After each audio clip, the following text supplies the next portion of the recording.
They call it a romance of the rails, and it's easy to understand why. For most, train travel represents a more simple, more elegant life, a time of progress and a time of travel. You'd be hard-pressed in today's society to find a passenger train, but we found one. Many know it as the Agowa Canyon tour train. It's an experience that many have tried, but few will forget.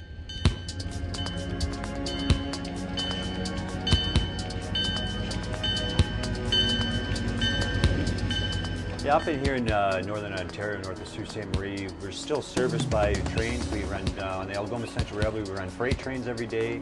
We have our tour train that we're on right now that goes up to Agowa Canyon. Plus we also have a regular passenger train that takes people all the way up to Hearst, Ontario.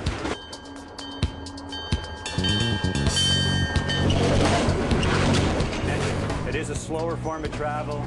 There's a mystique to it, and people flash back to a time that, you know, in most people's memories was a simpler time. It brings us back to our childhood where my father, he worked on the ONR down to North Bay and on the night train, and used to have many trips on the train to Toronto, spend the day and come back the next day. But no, I love the train. Definitely there's a romance to riding the rails. People who have never taken a train trip, a lot of people today on the train to Agowa Canyon, this is their first train ride.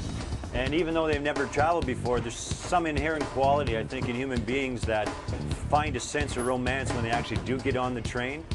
It could be the clickety-clack of the rails, the rocking back and forth. It's a way of traveling in a very busy time that you have no choice but to slow down.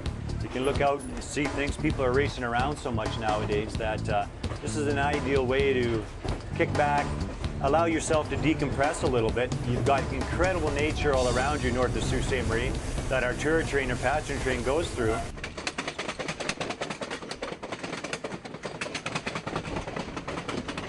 We're now just about to start crossing the Montreal River Trestle, one of the highlights of the trip on the Agowa Canyon tour train.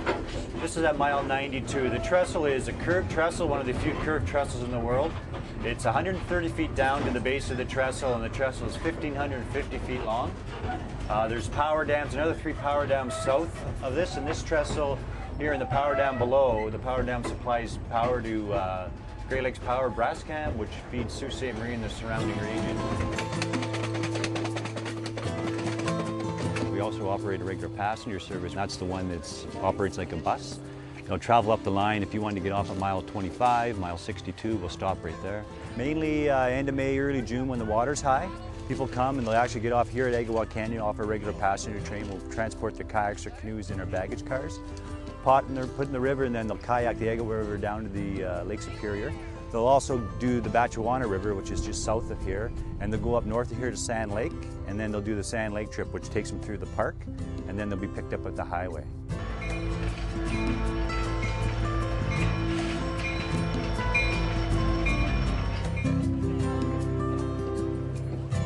I think the park is the jewel in the crown. It is the reason why we have an Agowa Canyon tour train.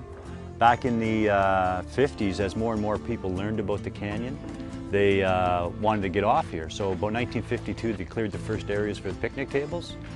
And we used to bring people up with a regular passenger train. And then it grew in popularity so well that by 1972, we started operating a dedicated tour train, which is the one we took up today. It was interesting when they would show like all the points of interest, and I really liked the lakes, that they were very pretty. And what's your favorite part of the trip so far? I think the stairs. Walking the stairs up to the lookout is good for my legs. They might need to add more stairs though, eh? I think so, yeah.